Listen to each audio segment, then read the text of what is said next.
Welcome into Gamesthetic episode 236. I'm Alex Light with Sparky3. Hope you're having a phenomenal day, whatever day you're listening or watching the show. No Zach again. One day he'll be back with us. I don't know when that day will come. But we do have John as always. John, how are you? I am here. I'm trying to figure out what we're talking about for the next couple hours. I'm glad you said that because I don't know either.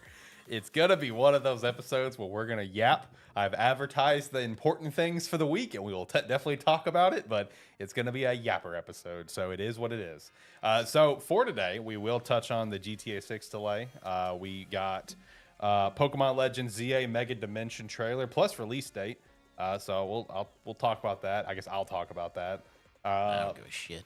And then some PlayStation Portal and PlayStation Handheld stuff, and we'll talk about Adhoc and how well Dispatch is doing, and some other stuff. Halo Infinite's apparently dead, even though they had a 10-year plan that didn't even make it halfway. We'll touch on some other stuff, so we'll get there when we get there, kind of thing. We're also just going to talk about whatever we want to talk about. Like I beat Digimon Story Time Stranger. We're not going to talk too much about that because I have not beaten it. Yeah, we're gonna for the sake of him and for the listeners, we won't talk about that much, but we will talk about it. You'll give broad opinions. Correct. Probably more Arc Raiders and definitely more Arc Raiders. Definitely more Arc. Not ducking that. So that's what I'm here for. Yeah, I know. So we'll not duck on Arc Raiders. Talk about Arc Raiders and really again whatever else we want to talk about. Make sure to shout out Rogue Energy and our merch store later on the show. And if you want to support us further, Patreon's a great way to do so. But don't feel like we had to. Subscribing to the channel is enough, and we appreciate you. Let's go ahead and turn down the music then. Go ahead and turn down the music. So, buddy, how you feeling today? Feeling pretty good? Ready to roll? Feeling it? Not feeling it? I'm about 50-50. I mean, I showed up. Hey, that's the 50. I'm baby. here. That's the 50. Here we go. That's the 50. No, a lot of Arc Raiders for him. As I already talked about, finished ZA and now have moved over to Digimon Story, and I beat Digimon Story. How long did that take you, by the way? What, to beat Digimon Story? Yeah. I think, God, was it like 56, 60 hours, I think that was kind of what I ended off. I ended up finishing, like, in terms, obviously I'm going to continue to play the game. I was going to say, I know the answer, but just loosely, I think I know the answer. I assume after you beat the final boss, that there's more shit to do. So the only thing that it gave me was just like, hey, new game plus, which I haven't started yet, and if I reload my cleared save, it just brings me back before the final boss fight. That's all it did for me. I don't know how I'm supposed to cleared every side quest I can, and I'm not agent rank 10.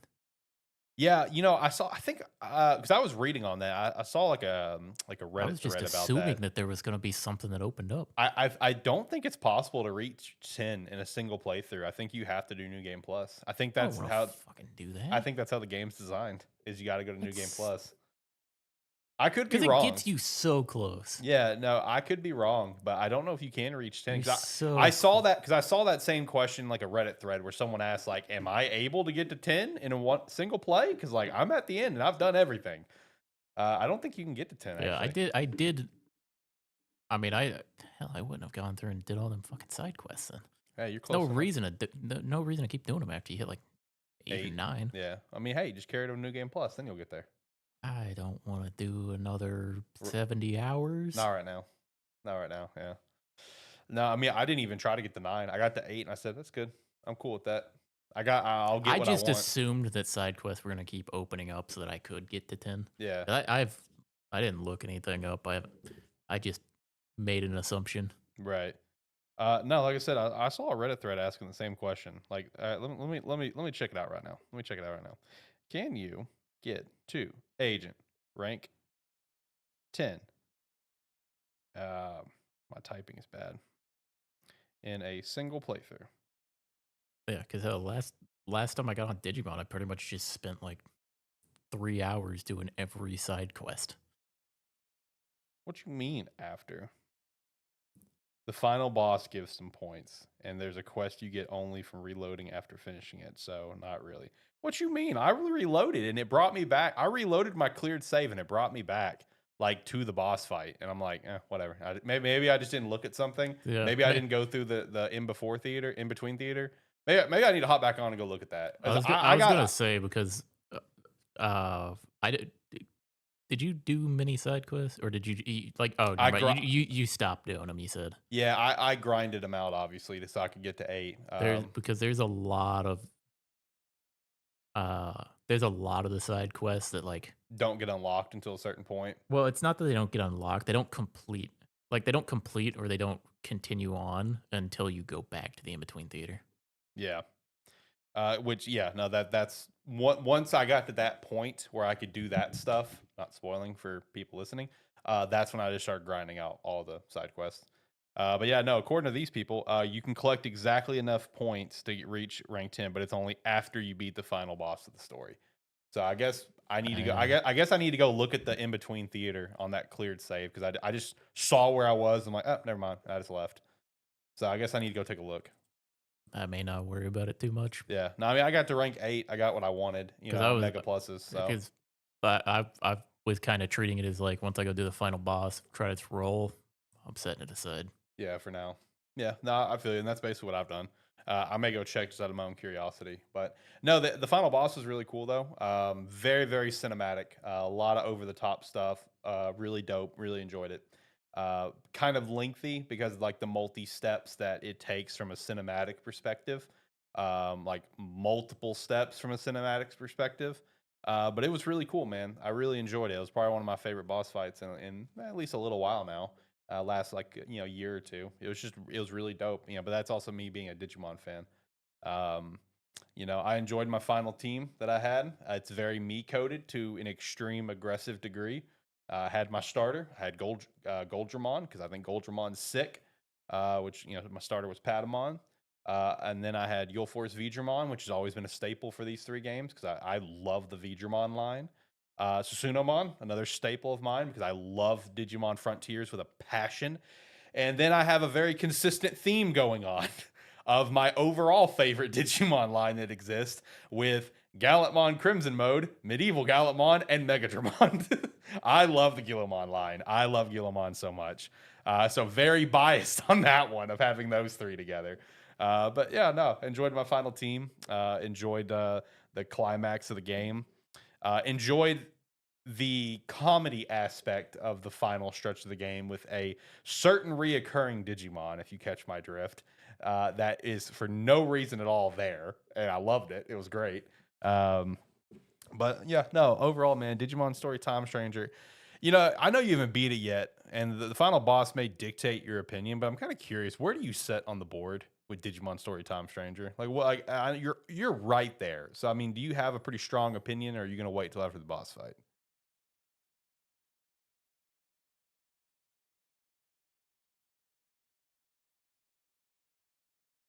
For me, it's probably around like 8.5. See, that's where I was kind of floating. I'm floating like an 8. It's got a lot to do. It's got a lot that's very good about it. Facts. Because like we said, in a lot of ways, this game is like way ahead of where like Cyber Sleuth was, which is the comparison for this game. But at the same time, in a lot of ways, I prefer Cyber Sleuth. I can understand that because Cyber Sleuth, I don't know if it was because of work at the time, because I was doing overnight travel, stuck in the central Mississippi area for multiple weeks on end, about half a freaking year. I don't know if it was that is why Cyber Sleuth hooked me aggressively as it did, or if it's just the game. It's just the game. Because okay. Because like every day after did work, the same thing to me. Like, dude, every day after work, I wasn't hanging out with any coworkers, picking up food, going to room, and I was playing from like the moment I got to the hotel to like almost midnight. I was playing Cyber Sleuth. Yeah, because that came out when I was living with you still. Yeah, and like you say, you were doing that. Meanwhile, I was just laid up in my bed, just nonstop. Yeah, just playing it. Yeah, no, I mean, Digimon Story Time Stranger obviously had its addictive, grasp, but it I fell don't off, know. it fell off for me. Like the game is great. Yeah. I love a lot of the stuff that they did with the Yep. game. I don't know that it knocks Cyber Sleuth off though. Yeah. As your favorite Digimon Yeah, game. I Yeah. don't know that it can knock it off. Does it knock off Survive as your second favorite by chance? Because I think Survive's your second favorite, isn't it? Yeah. Yeah. That I'm not sure. Really, you really love Survive. Survive is a different type of game. True. As far as like traditional games, I would say Time Stranger is up there as my second. Okay. Because I don't necessarily classify Survive in the same category. Right. Uh but yeah, like Survive, amazing game. Mhm. But yeah, I think Cyber Sleuth is still peak. Yeah, I still think it is too. I enjoyed the story. I don't know what it is about Cyber Sleuth, but man, it just grabs you. It's just so fun. I really don't know what it is about it because like Time Stranger has so many nice quality of Time life Stranger stuff, is but way more cinematic, a lot more yeah, quality of life yeah, stuff. I think what the thing is Cyber Sleuth is more gamified. hmm It's like this Time Stranger is more trying to appeal to everyone. it's trying to appeal to everyone. It's trying to give you more story, more cinematic Mhm. stuff happening. Cyber Sleuth is Cyber Sleuth is just a game. Yeah, It's like there's stuff happening. They have a loose story. They're pushing you along. But at the end of the day, Cyber Sleuth is just it's there to be a game, and it knows how to do it. right, right. Do you think if Time Stranger's story was just cut down a little bit, your opinion might be a little bit different?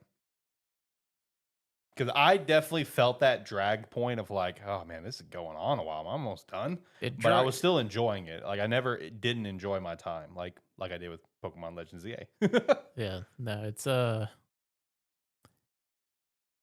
it could have been cut back a little bit. Uh, Part of the thing is too. It's like I don't traversing a lot of those maps suck. Oh yeah, no, for sure. The traversal, They added Digimon Ride, and it didn't really feel like it. Oh, because it's the same speed. yeah, it didn't like for some of them. Yeah, no, for some of them it's even slower. Yeah, for some of them it's the same speed. Some of them it's slower. It's just a thing to take cool screenshots. With. Yeah, it's just a cool thing. That's it. It's nothing more. Like Yeah. I feel like if they would have like kind of dialed into Digimon Ride a little bit more, maybe the traversing would have been a lot cooler. I don't know. Yeah, but it's like traverse because that's that thing. You have to revisit a lot of locations. Yeah, And revisiting them is just as tedious as the first time. yeah, no, 100%. Uh, I felt that with the side mission grind I was doing. I Oh. felt that aggressively. oh yeah, no, Like when I'm plowing through like 15 side missions straight, I'm like, God bless, I don't want to go back here. yeah. I had a couple like that because, like I said, I've done all of them, Yeah, and man, they some of them are not the most fun. right. But it's one where the nice thing is a lot of the side quests are still fast, hmm or it's like Very quick sometimes. Yeah, yeah, it's like the side quest didn't for how many they're gonna make you do. Could have been a little more fun, or a little bit more to them. Uh, but yeah, overall, I don't think the final boss fight is gonna sway me. It's not. It can't be good enough to sway it to higher than an 8. for me, 8 is my like final score personally. That's why I was just kind of curious because like the final boss is super sick. I enjoyed everything about the final boss, all of the cinematic buildup, all the cinematics they went into it. I thought it was all super cool. Felt like I was watching a Digimon movie or playing a Digimon movie, and that's dope. But it still like landed at an 8 for me. This is a very good game that came out this year. Yeah. I very much enjoyed this. It is a very good game. Now for the next one, if we take like half of Cyber Sleuth and half of Time Stranger Masterpiece. and just slap them two together, Masterpiece. take some of the quality of life stuff with the gameplay elements of Cyber Sleuth, and let's go back to the grinding aspect of Cyber Sleuth, and let's just slap those together, and you got a masterpiece. Facts. Big facts. Yeah, I was thinking about that. I was like, man, I wonder what direction they would even go for another story game. Because obviously this one has been a success for them. So I feel like there will be another, obviously. It took a while for a new story game to come out because, of course, What? the other two were Vita games that got ported up, got some polishes for the Switch and the PlayStation 4 and stuff.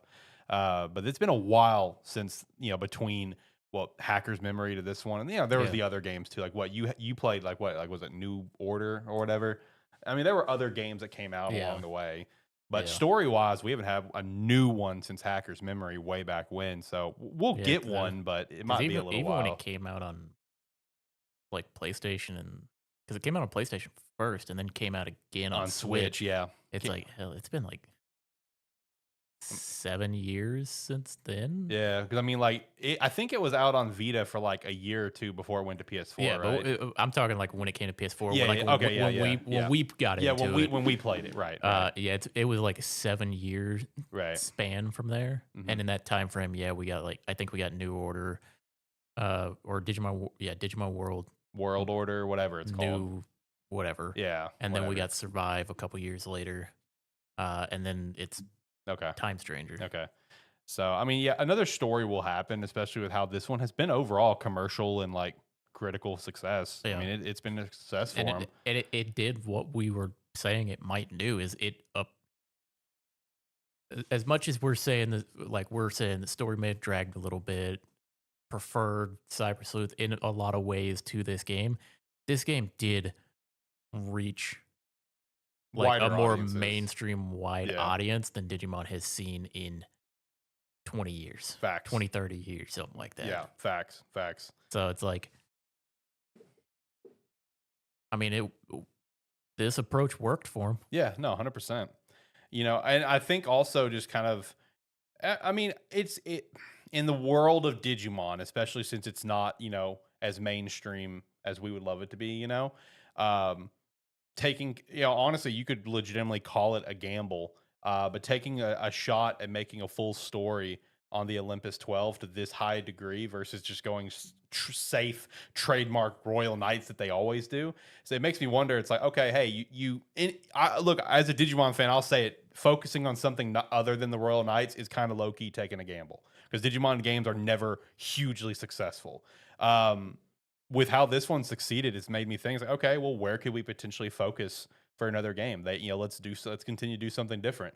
I mean, could we potentially go to my favorite and go to like the 10 Legendary Warriors? Two of them consistently appeared in the game, and there was a very random third one. I'm still mad that one was in the game and not like the Darkness one because it's like you're so random that you're here. Could we go that direction? Could we go maybe something on like involving the four dragons? Because like if you think about it, I can't remember his name, the blue one. I don't think he's been he's not in this game, and I don't think he was in Hacker's Memory or Cyber Sleuth. No, It's always just been the other three. yeah, because A Zulong Mong, yeah, Zulong Mong, yeah, a Zulong Mong, yeah.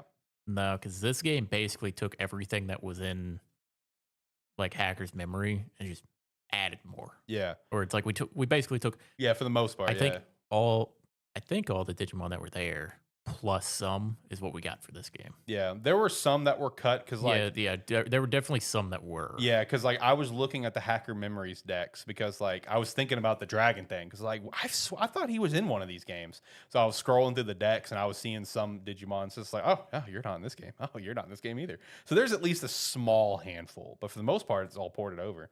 But I don't know, maybe we could focus on the dragon thing. That'd be cool. Where it's like the three dragons teamed up to beat Megadramon. I don't know, do something different. They introduced that whole new Digimon group. Like I think 2 months ago, I shouted out on Gamesthetic. They created some new Digimon group, like the company did. We don't have ideas of what this group is yet, but it's like, hey, we have a new group. It's like, cool. Could that be a future game? I mean, it probably will be. Yeah, I mean, like you're telling us you got this new group coming in this other new digital world. Like, could we do something with that? I don't know. It's like that could just be what they're creating for their next Digimon series. Because as weird as it is, we have a Digimon revival going on. Yeah, I know. Which I'm here for it. But it's one where maybe they're creating a new group for whatever their new Digimon like arc is going to be, and then that's going to be the focus of their next game. Yeah, which might be cool. I love the Royal Knights. I love the seven great demon lords. It's dope. but I like to see other stuff happen. You know what I mean? I like to see other things. Like this one, that was one nice thing. Is like we haven't had like anything really on Olympus 12 since the time Digimon tried to pull a Pokemon on the DS and they did Dawn and Dusk, which obviously had, Apollomon, Dynamon as like the main ones, whatever. That was the last time they did something, with these guys. So, obviously these Digimon have been in the last two story games as well. You could evolve to them, but they're just there. You know what I mean? They have no relevance to anything else. Oh yeah, you can get them. You get Neptunemon and Minervamon. They're there. They're just there though. So I don't know. Either way, Digimon Story Time Stranger, very good game. 8 out of 10. Enjoyed the ending. The ending was fantastic. The boss was super cool. Super cool. Other than that, I haven't really done a whole lot else. I downloaded a bunch of games, all queued up, ready to roll. So I did get Ghost of Yotei recently. Have not played it yet. It's installed. It's ready to go. Bought Dispatch finally, installed, ready to go. Haven't touched it yet. A bunch of stuff on Game Pass I downloaded. I downloaded Keeper because I wanted to try that. Pacific Drive, that like roguelike driving game, whatever, because it came to Game Pass recently. Hades got re-added to Game Pass recently, so I wanted to play that. And then some game called like 1000X Resists. It looked cool. It's reviewed really well on Steam. It came out last year, so I'm gonna give that a shot. But right now, I am playing a game that Christina really wants me to play because it's one of her favorite games of all time, and she keeps throwing it in my face. She's like, "Look, I've played your favorite series of all time. You got to play something of mine." Like, all right, I promise I'm gonna get there. So right now, I'm playing My Time at Sandrock, and I'm trying that out. And I'm actually having a pretty fun time. It's actually pretty good. No, I haven't played it. I've looked at it, and yeah, I mean, it looks good. Yeah, no, I started it Thursday night, and I've already put. I wish I could tell you how many hours I've put in, but due to the Xbox Quick Resume and how it's set up, it saves my off time as save time. So right now it shows I got 80 hours, even though that's not accurate at all. It's not accurate in the freaking slightest. But I would say I have probably about 15 hours in the game right now. I'm having actually pretty good fun with it. Normally like farm sims and stuff like this are usually not my MO. Like, every once in a while, like I'll enjoy aspects to it, but I don't know. I dig the way this one's set up. I'm having fun. Yeah, because it's more where just because you like one doesn't mean you're gonna like all of them. Some of them have slightly different focuses. True. It's one where I like the genre. I don't play a ton of them just because I pick and choose the ones that I know I'm gonna like. Right. No, I'm trying to queue up some stuff to play too. I'm just trying to figure out when, because like Ghost of Yotei, I have it downloaded. I have it ready to go. It's just one where I want the time to dedicate to it. Yeah. Where I'm not gonna like hop on it, hop off an hour later, hop on it, Right. hop off like 30 minutes later, and just kind of lose track of what I'm doing. Yeah, I want to find like a time where I can actually sit down and play it. Which I'm gonna try to find it like in the next month. Yeah. But other than that, it's like I'm playing. It's like I've got Arc Raiders going. Try to get some time in on Fellowship too, but it's one where all in on Arc Raiders right now. Right. Like I said last week, didn't expect to enjoy Arc Raiders as much as I am. But then it's like when I clear up some time, like tomorrow, I might sit down and play Dispatch. I was thinking about hopping on Dispatch tomorrow too.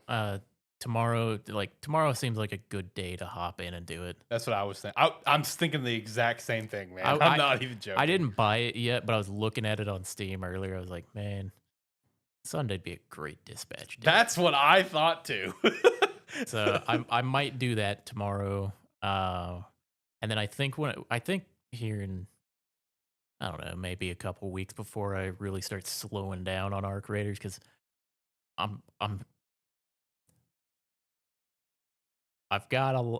been just grinding. Yeah. Which I'll get into Arc Raiders more in a bit, so I'll kind of save it for there. Yeah, you can segue right into Arc Raiders after this if you want. Yeah, I've just been grinding away and stockpiling stuff and like getting ready to do a lot of the stuff. So that's where a lot of my time's been going in Arc Raiders. It's just the preparation time Yeah. to build up resources that you have to do. Yeah. Once I slow down on that and I kind of start putting some time towards some other stuff, first thing on, I do have a first game to hop back into, and it's Look Outside, Oh, there you go, brother. because the reason that one kind of tops the list is it's quick. Yeah. It's like It's something you could knock out and say you played in 2025. yeah, it's Yeah. one where, and it's like I played it for like just under an hour and a half the last time I played it. Enjoyed every bit of it. Mhm. So I do want to get back and play that game. So that's gonna be first priority. Yeah. Once I slow down on Arc Raiders a little bit, and then I don't know. After that, I'll probably jump in. I'll try to jump into Ghost of Yotei. Yeah. No, so Ghost of Yotei is installed and ready to go, but I was really thinking about it. I was like, realistically, probably not going to jump into that one until my upcoming staycation for Thanksgiving week. Well, yeah, that's what I'm thinking as well. Yeah. It's like I'm gonna wait till then. if I give myself a long weekend Mhm. to jump into it, I'll make some good progress. Yeah. It's one where hopefully it doesn't happen with this game, but it happened to me with the. I'm hoping I don't repeat what happened with Ghost of Tsushima with me, Mhm. where I sat down with Ghost of Tsushima, played it for like 10 hours straight, loved every second of it, never touched it again, Yeah. and I don't know why. It's weird how that happens It's sometimes. some games that just happens. Yeah. Yeah. It's like there's no explanation for why it gets dropped. But I'm hoping that doesn't happen this time. Right. I can understand where you're coming from. So I beat Ghost of Tsushima, but it definitely was not in one consecutive play session. I played it for like 10 to 15 hours, had a great time, dropped it, and did not touch that thing again for like a year straight. And then it was like, oh yeah, I should probably go finish that. Got back on and played it all the way to the end and had a great time. And it's just like, why did I drop it for? Like I'd have to go back and look at the calendar. Like what happened? Like what came out at the time? Oh yeah, Yeah, like what happened? for me, What made that happen? for me, it wasn't even that anything came out. It was just I sat down when I woke up one morning. I played it till I went to bed. I woke up the next day and I didn't play it. Yeah, no, it's weird how that happens sometimes. No, like I said, Ghost of Yotei will probably be my staycation because I am very determined that this will be a gaming staycation. First one I've had since I can't remember if I took a lot of time off for Scarlet and Violet or if it was just a long weekend, but I know the last actual staycation I can remember is when the PS5 came out. Normally, just for my listeners, normally for like those Thanksgiving weeks that I take off, I usually just do gig work the whole time. So I never actually take time off because like doing gig work around here for me, I mean, dude, 4 days I can rack up an extra $1,200, which that's cool. But also playing games the whole time sounds kind of cool too. Just getting a chance to relax and catch up on a ever growing backlog. So Ghost of Yotei I'm saving for then. Between now and then, I want to keep doing Sandrock. I want to play all of Dispatch because the final 2 episodes are coming out this week. I want to try Keeper, 1000 X Resist, and Pacific Drive. That's what I want to do between now and the vacation, and then I'll hop on Ghost of Yotei. That's my plan currently. Yeah, because I'm gonna through the end of the year, I'm gonna try to hit the stuff that I wanted to play this year, but got missed, like that I've skipped out on for what were my bigger games. Right. Yeah. Not necessarily the bigger games that came out, but the ones I was more excited for. Yeah. No, I definitely get that. I'm super pumped to get into Dispatch. So that's, like I said, probably going to be when we're done with the show. It is Sandrock till bed to kind of get my Sandrock in, and then tomorrow it's Dispatch time. I want to hop on Dispatch. I want to play that. I'm really excited for it. Might also hop on some of those Game Pass games too. We'll see. Because like Dispatch has kind of hit the point where since it's about to come out, it's been out long enough where it's starting to creep its way into my algorithm, into my feed. So it's time to go ahead and get in. It's getting hard to avoid it. That's fair. But it is also like it's all about to be out. So yeah, I can do. I just assume it'll take like an hour or so per episode. So it's like sit down, do a decent session tomorrow, right, and then like do the session on Wednesday Yeah. and see how much I enjoy it. Yeah, no, definitely feel that. And then, Zach also texted me earlier this week about Dispatch, and to really no surprise, I mean, I wasn't shocked to hear this, especially with the way normal games like this Telltale games are like traditionally designed. Is that he's like, I'm gonna be honest, Alex, I think playing Dispatch weekly is probably by far favorite way to play. He's like, I have no doubt playing it all the way through would be a lot of fun. But he's like, man, playing it weekly has been great. And I'm just like, and I kind of asked him about it. And it's just like, it just kind of gave that addictive TV show feeling of where you just wait for the next episode every week. So, see, that's the thing though. I don't typically watch traditional TV shows Same. anymore. Yeah, same I here. don't watch weekly TV shows. I haven't in a long time. Yeah, I get that. So it's the other thing. I hate waiting. Yeah. It's like it's less to do with like because I can still sit down and watch weekly shows, but it's one where I have less incentive to sit down and or for me personally, I have less incentive to sit down and play it when I know I can't play all of it. Right. So it's one where initially I intended to play it as it came out. Yeah, yeah. Uh, And then just Arc Raiders Arc, took over. Arc Raiders happened, and I thought I was gonna play Arc Raiders for a week, like a weekend, Right. and be like, oh, that was fun, Yeah. and I haven't stopped playing it. Mhm. Which I could just roll right into Arc Raiders Yeah. here. Hey, go for it, brother. Because I do have some kind of, well, not necessarily new information because it's been everywhere, but it's like I have my new experience playing it for the past couple days. Because so far I've played Arc Raiders entirely as a trio or a duo. I've spent the past couple days playing solo because the my buddy that I would have been playing with uh, was going out of town for the weekend, so I've been playing it solo for the most part. I played a couple hours duo with another buddy who is played with us like the first day, and then he went on his path of exile for like a week or so, Yeah, yeah. hitting it hard, which I planned on doing, but again, Arc Raiders.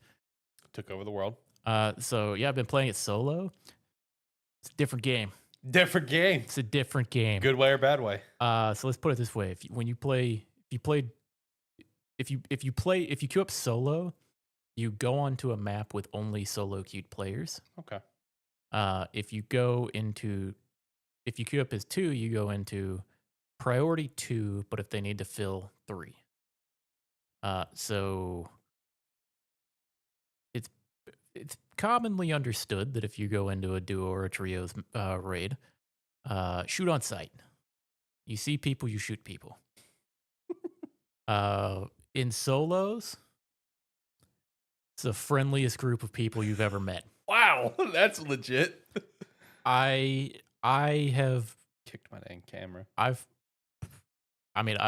been solo queuing for like my last 10 or 12 hours of gameplay. I've been shot by people 5 times. Wow. I've been killed maybe 5 times by other players. Generally, I would say like 9 out of 10 people.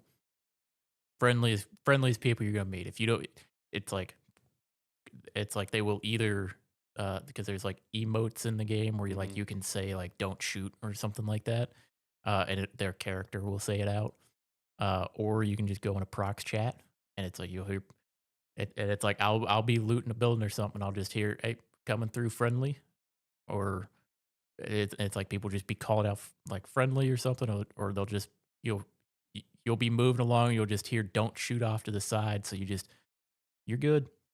It's like I just pop in a prox chat. I'm like, all good, man. I'm going on my way. Oh, it's like, hell. There's been a couple times where I get downed fighting the Ark, where like I'll just not be paying attention or get downed or something, and it's like, if you're in a duo or a trio, if all of you go down, you might as well just surrender or you either surrender or you try to crawl off so just to get away so they can't find your stuff just to be an asshole. Mhm. Uh, in solos, there's been a couple times where like I'll be like at the end of a hallway in the dark when I die, and like I'll hear someone moving around, and I'll just go to prox chat. I'm like, hey man, you got a defib? I'm down here in the corner, and they'll just come over and pick you up. There's been a Wow. couple times where I didn't say anything. I got down by the Rocketeer because I caught his aggro on accident. Crawled into a building. Dude was in there, looked over, saw me, came over, defibbed me, got me back up, and it's like I just rolled with him for the rest of the run. Man, this is fascinating to hear. It's Honestly, it's wild. this is like obviously haven't played it, but this it's is a- really cool to hear. It is a different game. That is really dope to hear. It I'm is not a- gonna lie. It is a strangely collaborative solo experience. So, like you I've said, had a couple times because like there's a bunch of every map has a bunch of locked doors that you need a key card to access. Mhm. I've spawned in a couple times and been running by, going to do my own thing, and someone will call out to be like, "Hey, I got a key. You want to go with me?" And they'll just take me to the key. Like they just want someone to watch their back. yeah. So it's like you go in there with them. They'll just like share the loot with you from the room, and then you kind of just roll together and form more up as you go. Wow, this is crazy to hear. There's like in the solo, I've gotten most of like because to upgrade all your workbenches and stuff to like Uh-huh. max level, you have to kill some of the bigger arc and like get the resources off of them. Gotten all of my bastion kills in solo lobbies where like I'll just be in a building, see a bastion, shoot it, and then and it's like, and then everybody just comes out of the woodworks, peeking out of windows or off rooftops. Everybody just shoots in, helps you kill it, and then a couple of them will come down like, "Hey man, you mind if I grab some stuff?" It's the strangest experience. This is crazy to me. I obviously haven't played it. Have not played I go into games like this in a while, but like for the ones I have played in the past, this is a foreign freaking world to me. let's put it this way: I go into duos and trios. I am ruthless. Ruthless aggression. I am.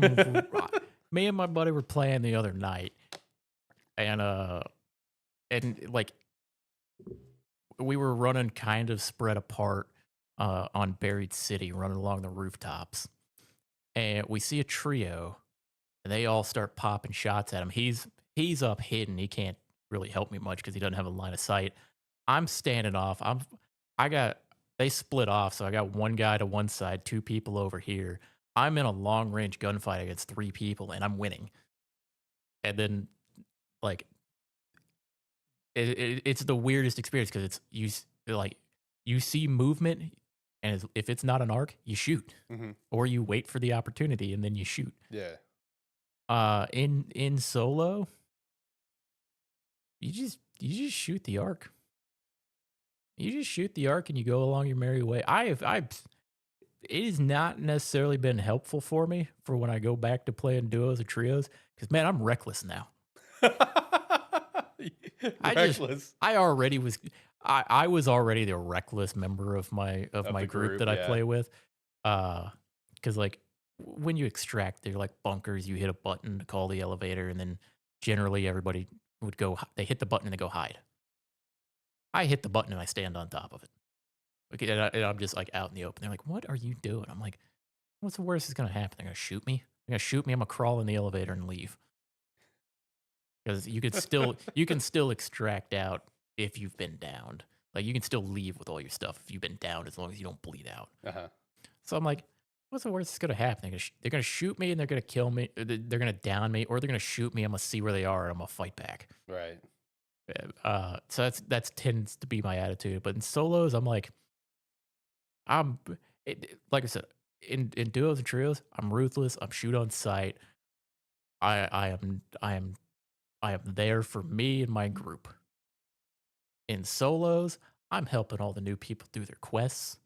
I'm leading people around, helping them out. I'm in prox chat constantly being helpful. It's the weirdest thing for me.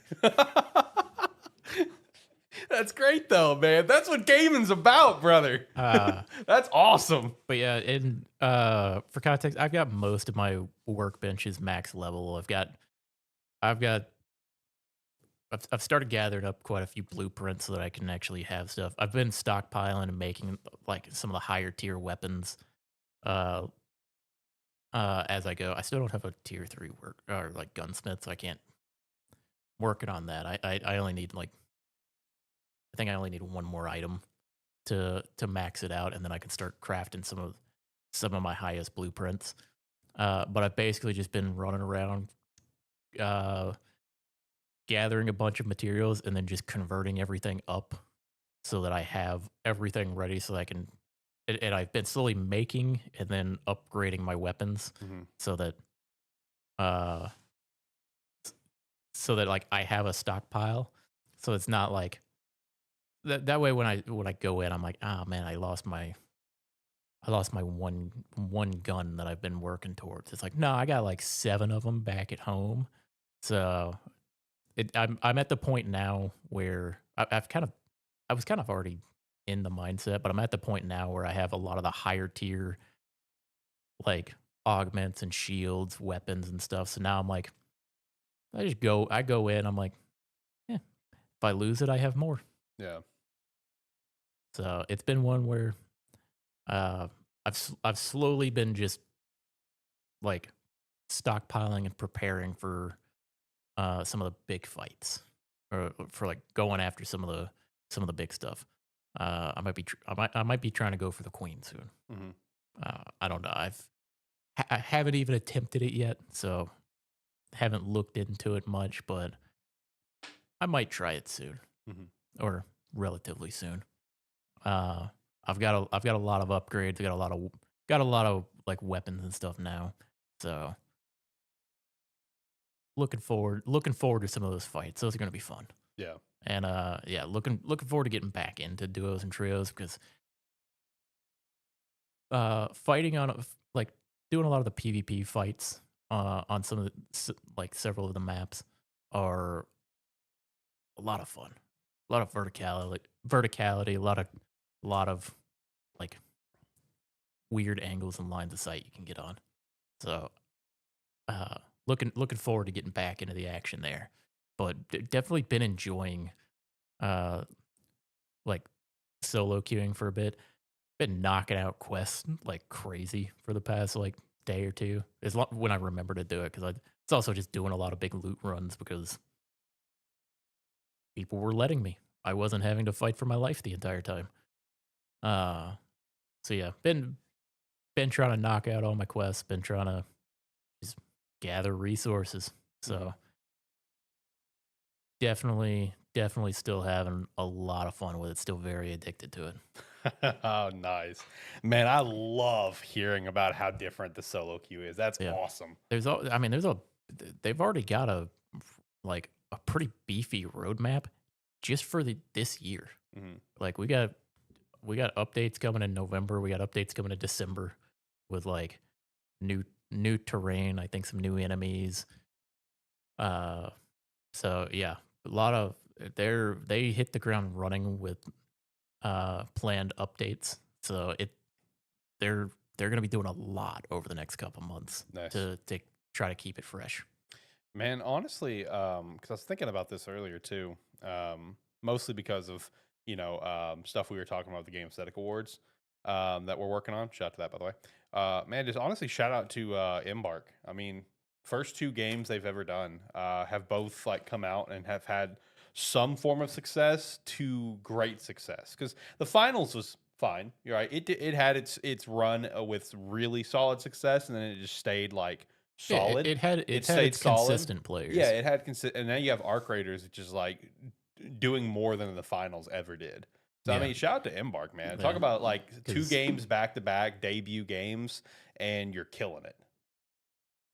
that was It's just like it's one of those things that's when you see a studio like Embark that has two games come out like this and are doing well, it just makes you just take a step back and realize that okay, a studio like this, they're the ones who truly like understand what their players want for these type of games. You know what I mean? To have games like both of these to be like successful as they've been, especially Arc Raiders, like you have a game that was like let's just say overall successful with the finals, and then Arc Raiders being extremely successful. So it's just cool to see that like it feels like Embark really understands what their players want. You know what I mean? Yeah.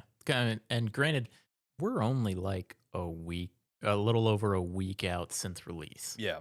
But it is one where it's like last weekend it peaked somewhere around like 300,000 players. Mm. Uh it peaked earlier today at 416,000. So it's like we are still very close to release. The hype is still very much here. Yeah. And the hype will die down some, It's like sure. the hype is still very much here, but usually like launch weekend is when you see the peak numbers. So it'll be interesting to see because it's been one where like as the week has gone on, it's like people are hearing about it more and more people are trying it. Like I said, in solo queue, just in the last day or so, I've ran into so many new players. Because I was running into people who were going because like you unlock maps, you unlock maps as you play as you put more time in, you get more, your level goes up. You unlock the additional maps that you can play on, and there were several times where I'd be on maps and I'd run into somebody in the solo queue who didn't know how to extract on the map. So like I was helping people through it, like leading them to them. Like I ran into a guy on Buried City who was like, "Dude, I've been trying to figure out how to get out of this place." I was like, "Is this your first time here?" He's like, "Yeah." I'm like, "You trying to extract?" He's like, "Yeah." I'm like, "Follow me." I'm like, Nice. on this map you have to. It's like everything's underground. You have to find the entrances down and call the subway, and then you can leave. So it's like been running around trying to help people do that when I can because it's nice. I've had people unintentionally help me who just happened to be doing the same quest I was doing and was ziplining around. Who just made my life easier because I got there right after them. So it just saved me some time on some of these. But again, a lot of people are very helpful. Granted, if you go into solo, if you do get Arc Raiders or if you are playing Arc Raiders and go into solo for the first couple times, don't get disheartened if you find that one guy for the first few raids you do and you constantly run into like the one or two guys who are running around not wanting to be friendly with anybody. It does happen still. It does very much still happen. Just not as often. Just keep trying it. You'll find your lobbies. You'll find your lobbies where everybody's as nice as can be. Right. Man, shout out. How crazy is that, man? Shout out to Arc Raiders. Shout out to solo queue. I love it. I had been hearing about it. I didn't, but I hadn't played solo in my few experiences playing solo because I was telling my buddy about it earlier. And he goes, "Dude, that is not my experience in solo so far." But he was like me. He'd only done it like maybe 4 or 5 times. He's like, "I get killed every time." I was like, weirdest thing. It was happening to me too. And then it didn't. It's like I was dying constantly. Yeah. And then all of a sudden, I found all the nice people. Right. And then it was a grand old time. But yeah, Arc Raiders is doing great right now. Like I said, they've got a lot of content planned out for the next several months, and it'll be really interesting to see how this game grows. Because that's going to be the big thing is where do we go from here really, is what it's all going to be about. Right. And I mean, to be fair, for what we have right now, I don't know how it is for people who are playing the game nonstop. But it's like for me, playing it a couple hours every night and then on the weekends hitting it pretty hard, there's still so much shit for me to do. There's so much for me to do. It's like I'm enjoying the game enough to where you know how I mentioned before where it was like optional instead of doing like traditional seasonal wipes right now, they're testing out this what they have is like expeditions where you start once you hit a certain level, you unlock the ability to do an expedition. It's basically you spend a couple weeks committing. Basically, you go gather a bunch of resources and then give it away to the city. Essentially, you gather a bunch of resources, commit it to them, and then it's like the resources just they get it's like they go up in tier, I guess, every time you do it. I'm only on the second step right now. I had no intentions of ever doing it. I'm having a blast right now playing the game. I'm actually working on the expedition stuff because essentially what it is if you complete the expedition once, because I don't think it's open yet, but once they have a time frame where you have that period and then you can do the expedition. Essentially, you retire that character, make another character, you start from scratch, except you keep some stuff. They have it in the game. They have a thing where it tells you what you keep and what you lose, and then you get like bonuses for that second character. Not like you get like inventory space, faster XP gain, stuff like that. Not like beneficial like in raid bonuses necessarily. It's basically just like account bonuses for that character. Had no intentions of doing that because part of the appeal was not having to wipe. But I'm having such a great time. I'm working towards it. So who knows? They open up Expedition and I get it all done. I may wipe my character and start over. Right, get back on the grind. You know, it's like that's how much fun I'm having with it. Nice. Like I said, part of the appeal of the game was not having to do that, and here I am engaging with it. So I don't know. Great game. Great game. Hey, shout out to our creators, man. Absolutely taking over the world. Love that the solo queue is the way that it is. Keep it up, everyone. That's great gaming right there. That's great gaming community. Yeah, it's like, just for context, game's been out for like 8 or 9 days. I think I'm at like 41 hours right now, and that's none of that is just AFK time. That is all loading up and jumping in. Right. Nice.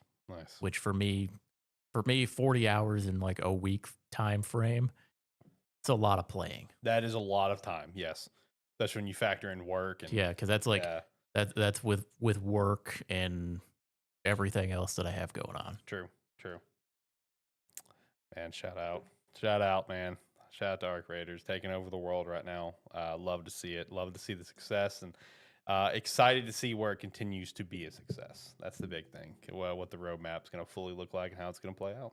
So, let me shout out some stuff because we already forgot to do it. Honestly, I'll probably go ahead and just shout out both back to back so we can just keep on rolling. I think that's what we'll do. Let's shout out some Rogue Energy. Use the referral link down below, promo code Sparky3 to get 10% off your order. Doesn't matter if you're picking up hydration, chill, or the energy cans or tubs. Promo code, the referral link works for all to get you that 10% off your order. But hey, if they have a different sale going on, no big deal. Just use the referral link down below and you can still help out the brand. And we'd appreciate that extra support. And also head over to sparky3shop.com right now and pick up some merch. It's getting a little cold, so you can go get that Sparky 3 hoodie.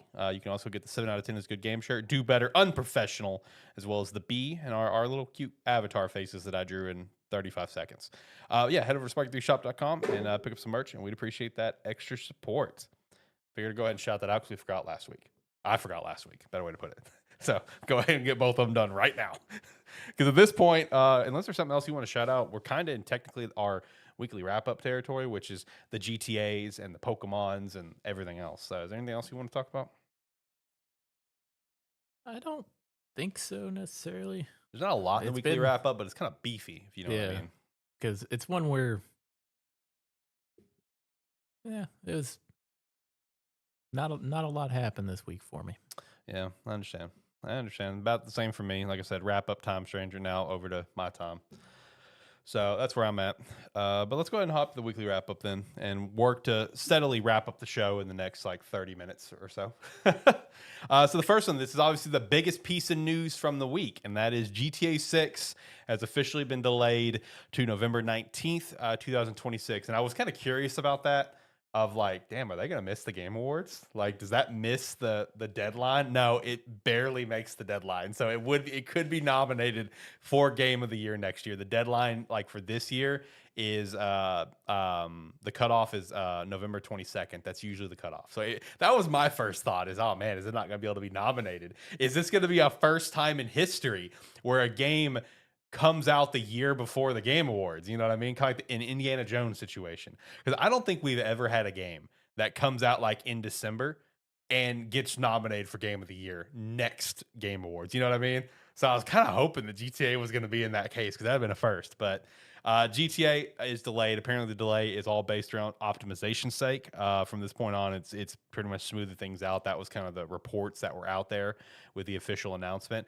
I've seen a lot of other vast opinions on this, as well as other reports that maybe there is a avid flag in the ground taking place with developers, because there was like 40 developers that were apparently laid off not long ago at Rockstar. There were developers that were trying to get unionized and stuff like that. So I did see some reports that there could be some like flags in the ground. While I do agree that could potentially really be the case, because obviously in the gaming industry and voice acting or development, the people in those fields want to try to get in the union. But honestly, also friendly reminder, Red Dead Redemption 2 followed the exact same pattern where it had its announcement, it had its first release date, which I think was actually like spring, and then it got pushed back to like the next fall. So bar for bar, what Red Dead 2 did is what GTA 6 is doing right now, in terms of like, it got a release date, it got delayed from its release date, or its original release window. It got delayed to spring, then it got delayed again. So I think it's just Rockstar just making sure they have a great game coming out. You know what I mean? I saw a video earlier as an example of, with Red Dead Redemption 2, in case you never realized it or knew this, like the amount of detail that's in the game, like that entire map, that entire game has like fully like designed and crafted clouds across the whole game. I saw an example of that earlier where it's like there's one mission in the game where you're actually high enough, to be in the clouds, but like the whole map is filled with like actual generated clouds. So it's like, it's that little stuff, that Rockstar likes to do to just simply like optimize the game. So I don't think the GTA 6 delay is a huge deal. I think they're just trying to make sure it's going to be great and good to go. Because I'm kind of curious your take on this, because like it's one of those things that if GTA does not come out, if GTA comes out and is anything less than a masterpiece, I feel like it's going to be a letdown. I mean, is that kind of how you feel on it? Not necessarily, because unlike apparently everybody else, I don't have any expectations for GTA. Yeah, because me and you aren't GTA players. It's not even that necessary. It's like, I understand, like, even GTA 5. I understand GTA 5 is a great game. It's not my kind of game. Right. So it's like, I don't necessarily have the expectations of it. Also, to me, it doesn't matter, because everybody else has the expectations of it. Everybody else, even you, just want to see what it is. You're committed to playing the game when it comes out. Yeah. And it's one where, like, people I know at work that don't really play games were talking about this. Is this the same people that bought a console for Yeah. college football? Yeah. Shout out. It's like people Shout that out. I know that aren't gamers were talking about GTA 6 being delayed and like sounding upset about it. And I'm like, if the game comes out and isn't a masterpiece and it's GTA, it's GTA the next generation, Right. it doesn't matter. This game's gonna make billions of dollars. It's gonna be the highest selling game in history. This- It's gonna be the highest selling game in history. The game's gonna break every record that it exists on its release day. Yeah. And it's like, that's basically set in stone. It doesn't matter when the game comes out. You know what was the funniest thing to me when they announced What's that? or when I heard about that? I'm like, they really thought this game was gonna come out this year, huh? It's like, you've pushed it back over a year at this point. Yeah, a full year. So pushback. you've pushed it back over a full calendar year Right. from your initial time that you were talking about.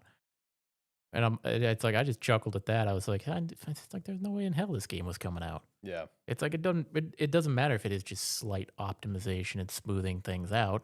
It's like, yeah, Rockstar wants to do that because they don't as weird as it is to say with the type of games that Rockstar makes, they put out some of the most polished games in the industry. Oh, facts. It's like, yeah, they're gonna have their bugs, they're gonna have their glitches and everything, but as an overall package, they have a standard. They do, and that's why if you remember, there were all those reports about just how pissed Rockstar was when the GTA trilogy Yeah. came out, made by that other dev studio, and it was a complete shit show in optimization. There were so many reports about how pissed Rockstar Yeah, was about that. because as weird as it is, the company that makes GTA has one of the best standards for the state a game should be in when it comes out. Facts.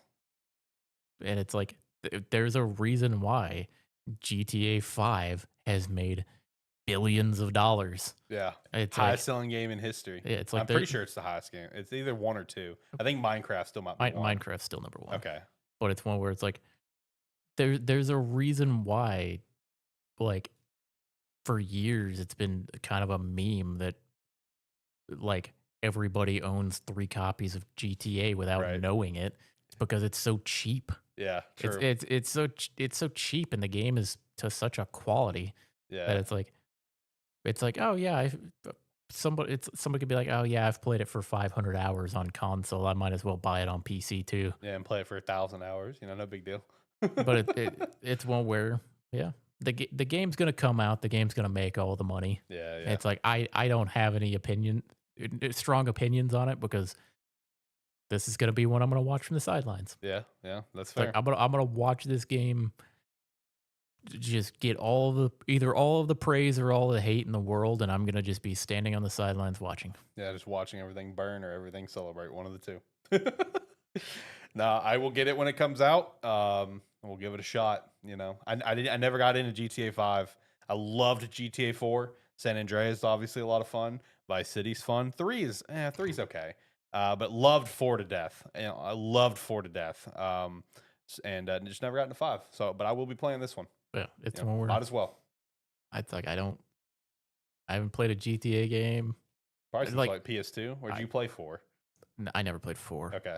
It's like last GTA game I played was on the PSP. Oh yeah, was it Liberty City Stories? I don't remember. I think that was one that was on the PSP. But it's like I played it on the PSP. That's the last time I played a GTA game. Yeah. But it's like, besides that, it's like I played a little bit of San Andreas, but it was never one where I played it seriously. Mhm. Never played it for what it was made for. Yeah. Because GTA has just always been one of those games where I'd hop into it for an hour, fuck around, and Get off. leave. Yeah, I understand. So That's the beauty of GTA is just going around and messing around, honestly. yeah, but it's one where it's like doesn't appeal to me as much anymore. I understand. Because like, even though I fully plan to buy it day one, because like it, you know, it's a generational game, right? Like it's a generational game where the excitement for it is going to be unbelievable. The sales for it, like you said, it's going to break all the records. I want to be part of that and just kind of see it up front, you know. But like my hype levels, it's about midway, you know. Because again, GTA is just not really for me anymore. I haven't been in GTA in a long time. But it's still one that I'm like excited for everyone else, I guess is the better way to put it. Yeah. You know what I mean? That's where I'm excited. Is I'm excited for everybody else that is excited. And you know, so I'm looking forward to playing it, yes, but I'm more so looking forward to seeing everyone else's reaction. That's where I'm at. Yeah, it's just gonna be one where it's like I'm gonna enjoy the time before I see GTA everywhere. Yeah. Bingo. So anyway, shout out. Delayed to November 19th, 2026. Barely makes the Game Awards cuffs. Shout out to that. Next thing I had was Pokemon Legends ZA Mega Dimension got a trailer and a release date, which is very soon. The official like posting for the DLC said that the second part was coming out in February. This is actually dropping next month. December 10th, the DLC is dropping. So that's cool. But honestly, like, this was my thought on it dropping already. I feel like it's dropping already because while, yeah, it's probably ready to go, I feel like it's also because maybe people are now already getting off ZA. That's something I thought of personally. I was like, I wonder if that's what's happening. Because, like, I know for a dang fact, because I was complaining about it, that the DLC said, oh, if you buy it, you get like the outfits, whatever, once I actually freaking read it. It's like everything else comes out February 2026. That's what it said in the description of the DLC. So the fact that you're releasing it now, like a month after the game came out, like, I don't know. I mean, that tells me, well, that first off, that tells me that's some scummy shit because it was probably already ready to go all along. And you had this day one DLC, but already launching it, I don't know. I looked at that and like, man, are people already just, are they doing it because player numbers are down? Like, it's like, oh, people are already jumping off the game and said, oh, I'm done with this game. I don't want to play it for extensively post game like normal. You know what I mean? Like when I beat Scarlet and Violet, when I beat Sword and Shield, my ass keeps playing. You know what I mean? Like I keep rolling. But this one, yep, I'm good. Yeah, I mean, it's one where it could be that. It could also Yeah. just be like them look at it and or somebody looking at it going, I know we said February, but did you guys forget about the holidays? Right. So it's one where it's like it may just be a holiday push. True. That's a good point. Where because it's like there's been so many mixed reactions to the game Facts. where it's like it's not all like overwhelmingly positive like Arceus was. Yeah, but it's one where like if somebody shows up to like a game store looking to buy Pokemon for their kid, and or it's like they're looking to buy something for their kid and they ask about it, and the person there tells them, oh yeah, they might like Pokemon Legends ZA. It just got a DLC that dropped. Yeah.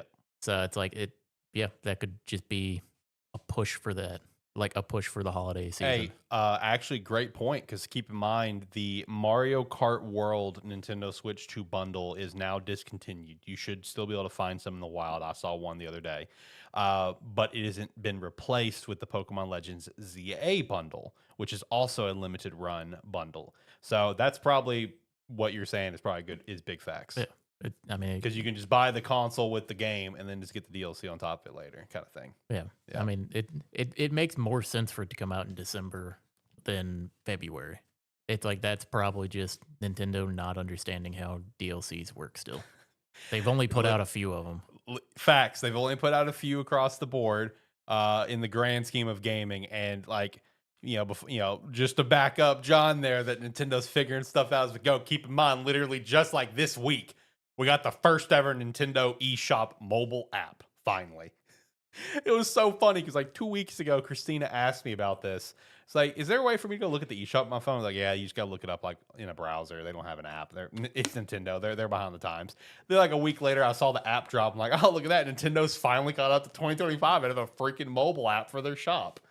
Their shop interface still sucks. It does. One cool thing about the mobile app though is that once you obviously log in and stuff, and if you link your Nintendo Network ID, which is everything before the Switch, there is a section on your profile where you can go look at your entire play history, including like single game settings, like when you last played games and stuff. So I got kind of curious and I did a deep dive on like all the Switch games that I thought would be my highest play sessions, like Three Houses, Arceus, Scarlet Violet, Sword and Shield, and Breath of the Wild, Tears of the Kingdom. Breath of the Wild was in first place there for a minute. It was at first place at a 14-hour straight play session when the game came out.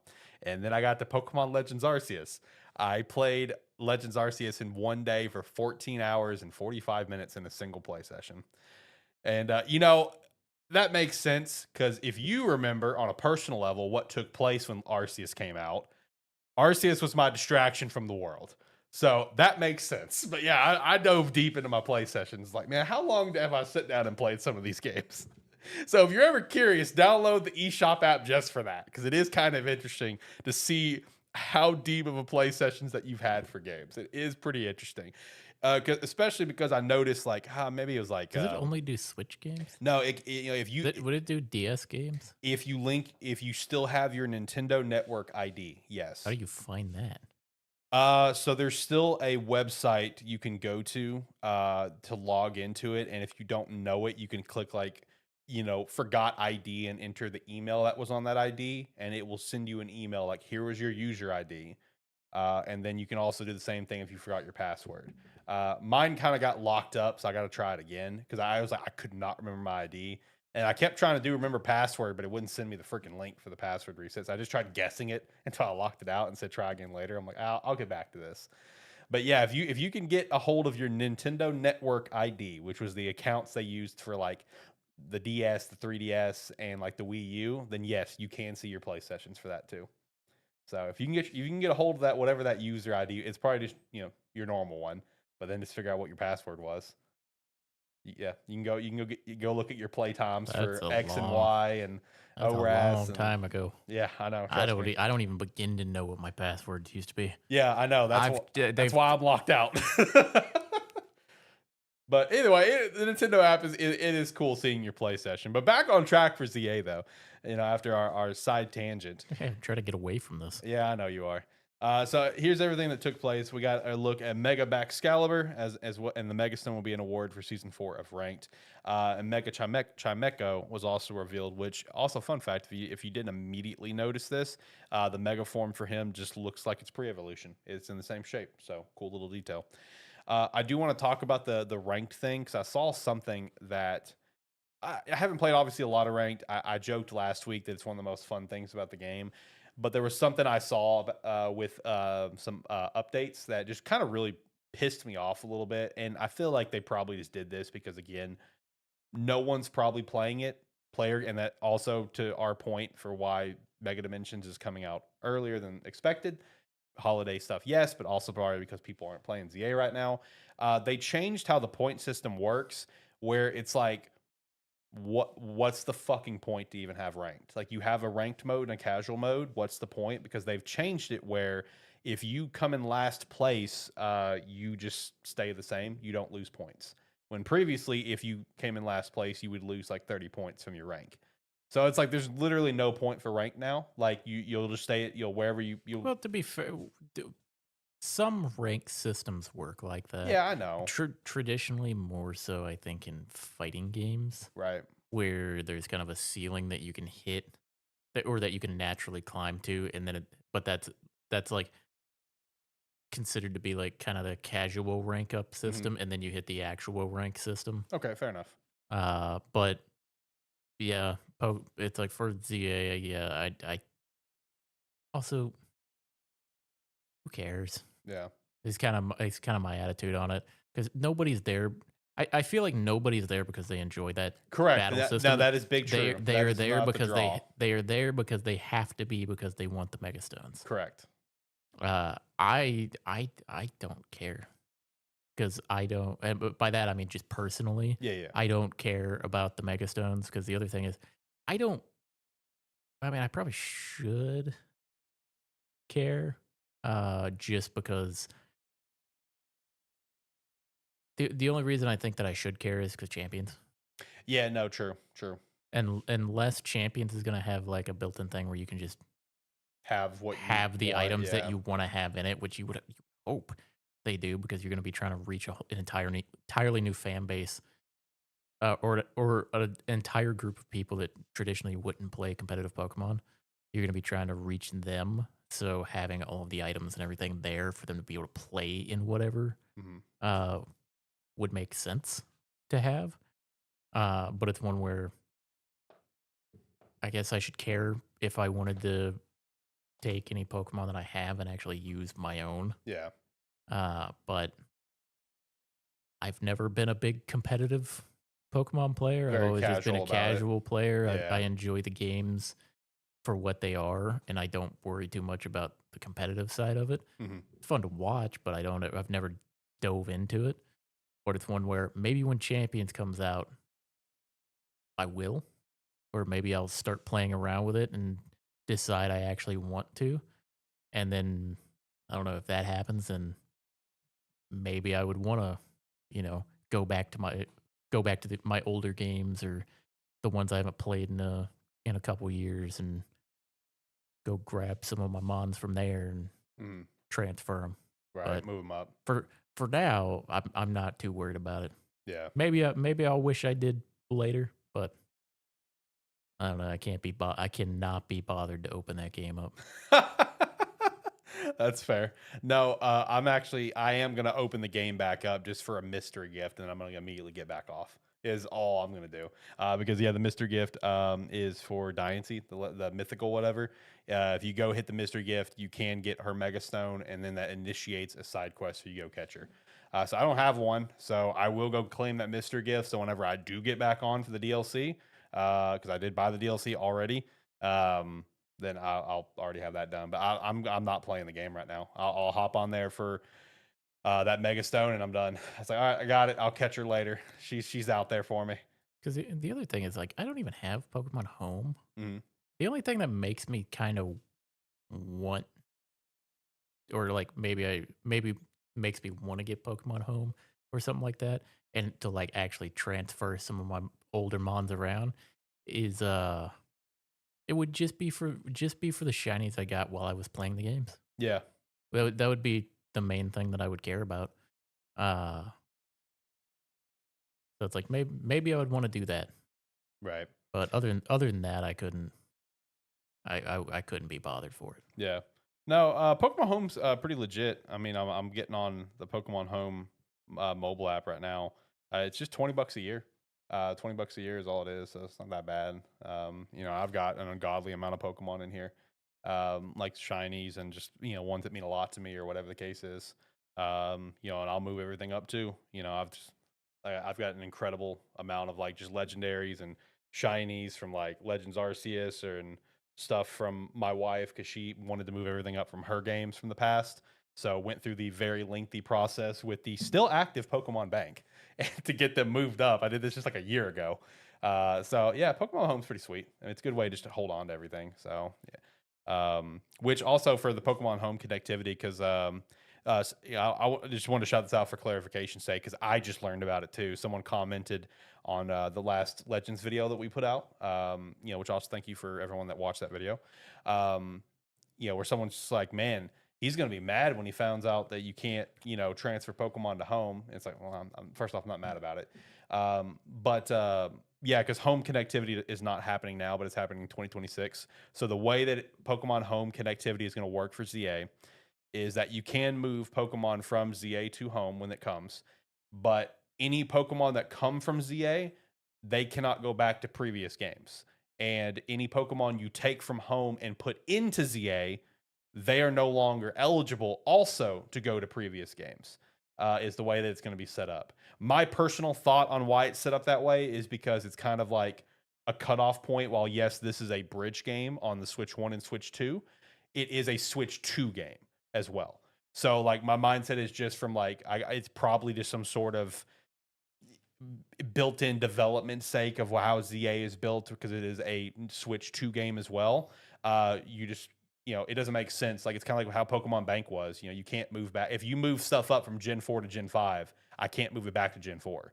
Back in the day, it's just the same thing. It's just we're going from one console to another, one generation to another, whatever it is, however you want to describe it. I can't move my home Pokemon back to Ultra Sun, Ultra Moon. Even if I've not touched them outside of home. You know what I mean? So I mean, I saw that. I saw some people was like, that's kind of weird. I was like, I think it's just because it's a Switch 2 game as well. Even if it is a bridge game, it's still a Switch 2 game. So like, anyone, like if I move over, one of my Lucarios that I've got, let's say one of my shiny ones from Scarlet, move it over to ZA, I can't move him back to Scarlet because now he's like in the next step of Pokemon games, so I'll be able to move him in Wind and Wave later, for example. Well, that makes sense. New console and everything. But anyway. Let me run through the rest of this. We do have a new character for Legends ZA, Ansha, who is alongside Hoopa. She's apparently a donut maker, which, boy, after I saw that, it really made me want some donuts, which is deadly for me.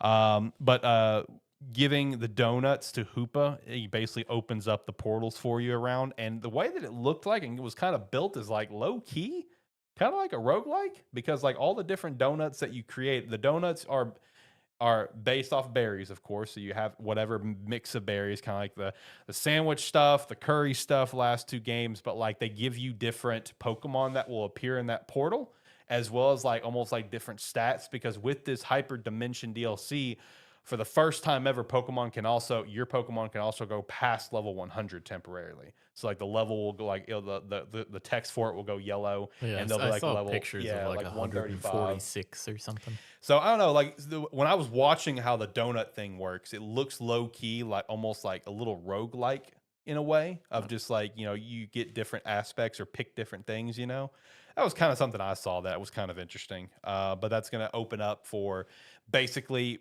all the different Pokemon you'll see. Because I did also see, not in the trailer, but after the fact, shared a donut that is basically designed after Groudon and a donut that's designed after Kyogre. And I know they're both set to come back. So obviously, if you get those donuts, you can have a higher chance of them being summoned or whatever in some portal. So I don't know. Opens up to allow you to get all these new Pokemon that are coming. Karina also returns, and she'll be part of your team. That was of course, the gym leader, the fighting gym leader from Gen 3, the one that gave you your Mega Lucario. She is back with a glow up, and I can only safely assume she is going to have the new Mega Lucario, Mega Lucario Z. I can only safely assume that. So, I mean, overall, with the DLC trailer, looked fine. It's just going to be a way for me to go collect some new Megas. That's it. Just go collect some new Pokemon, is what it is. I'll play it for when it comes out, maybe right when it comes out, because I'll also probably be playing Prom 4 at the time. I don't know. It looks fine. It looks fine. It is what it is. I am kind of glad it's coming out a little bit sooner. But again, I think it's coming out sooner, possibly because people are just done playing the game. I don't know. That's kind of my thought. But also holiday, like you said, that's a good point, especially with the ZA bundle that's coming out. But anyway, all right, let's keep moving. I got some Sony stuff to shout out. So the first thing, PlayStation Portal does have its update out now, where cloud streaming is officially added. So you do not need your PlayStation 5 console anymore to play your digital or PlayStation Plus games. But there's a catch. You do actually need PlayStation Plus to even play your digital games that you purchased, which I think is so scummy and greedy. I think that's so stupid. That is so stupid to me. That like you finally make it where it's like a standalone console essentially. Why can't I play my digital games that I paid for without a PlayStation Plus subscription? That's wild to me. Well, I assume because it's not running on the device itself. You're streaming to it, which means you need to have a connection to it. To the cloud. So I guess that's fair. That's fair. Yeah. Okay. Very fair. It's like you have to have the connection to it. Very fair. Very fair. Which is one where, I mean, yeah, it sucks, but it is what it is. Okay. That's fair. That's fair. That's fair. Still shouldn't need it. Yeah, still shouldn't need it. PlayStation Portal, I think, was just a big experiment. I think is all it is, personally, which leads me to my next talking point is that once again, there are the reports coming out that in the next generation, Sony will be releasing a handheld that will be able to play PlayStation 4, 5, and 6 games natively. It will be sold at a, quote, affordable price point and will be dockable. So the moment I saw affordable price point, my brain immediately went a couple directions. Number one, okay, yeah, PlayStation 6 is going to be very expensive, like we think it's going to be. Like I'm thinking no less than 800. And then my brain also went, don't give us a fucking Switch situation or an Xbox Series S situation. Sorry, please, for the love of God, don't give us. You're saying affordable. Please, God, don't give us an Xbox Series S situation. Well, I assume it's when I'm assuming when they say affordable, they're comparing it to what the normal console is going to be priced at. Okay, so you're thinking like if PS6 is 800 and this one's 5 to 6. I'm under the impression that the next generation of consoles from Xbox and PlayStation are going to be $1,000. Okay, see, I agree, but I'm trying to be hopeful that it's not $1,000. Like I'm assuming it's going to be $1,000, and that their hybrid is going to be like $600. And $1,600 to get like both pieces if you wanted it. That's diabolical. Diabolical. Because there's going to be people that want the standard, like, powerful home console, and there's going to be people that want the handheld. That's going to be, ooh, I can't wait for the internet that day. Oh, but I did have a question for you. Are you actually buying that this handheld is happening? Are you buying or selling on this? Like, do you think this is all legit? Because this has been talked about a few times. Do you think this is actually happening? Because the portal, I feel like, again, was the testing grounds for it. Are you buying or selling on these reports? I mean, I would like to think that they're doing something. I would rather them just make a console than make a handheld. Okay, that's fair. I would rather that. But if I mean, we assumed the Portal was going to be their experiment, Hmm. and clearly they think their experiment was successful. So they're going to do something. It's like they're going to do something along those lines. They Right. invested in the technology for the Portal, so they're going to do something like that for some sort of hybrid thing. Hmm. I would assume. So I would say they're going to do something. It may not be. It's probably not going to be what anybody was going to want, but because I mean the Portal wasn't what anybody wanted. Facts. But Facts. so maybe they'll do something hybrid. I would, like I said, I would much rather just a normal console and a handheld. Hmm. Give me a normal console and a handheld that can play its games, and that's what I would want. Yeah. Yeah. In terms of the reports for me, I think I'm buying into the reports that I think it's legit because like Portal, like what you just said, the Portal is in the eyes of Sony a sales success, and then of course they see what the Switch has done. The Steam Deck has done very well. Other handheld PCs have done well, so I think I'm buying into the report. I'm buying into the report for the Xbox One too. I think Nintendo set down a boulder down a mountain. You know, we've already seen so many handheld PCs come out post Switch, and there were some before Switch 2, before Switch 2 as well. And now it's just like we're flooded with the market, and I think Xbox and Sony's about to jump on the bandwagon. It's like I feel like everybody took the wrong conclusion from the Switch. Okay, I'm glad we're on the same page. 'Cause that's what I thought too. It's like what people like about the Switch is that they can dock it, but they like that they can take it wherever the fuck they want to go. Facts, facts. Thank you.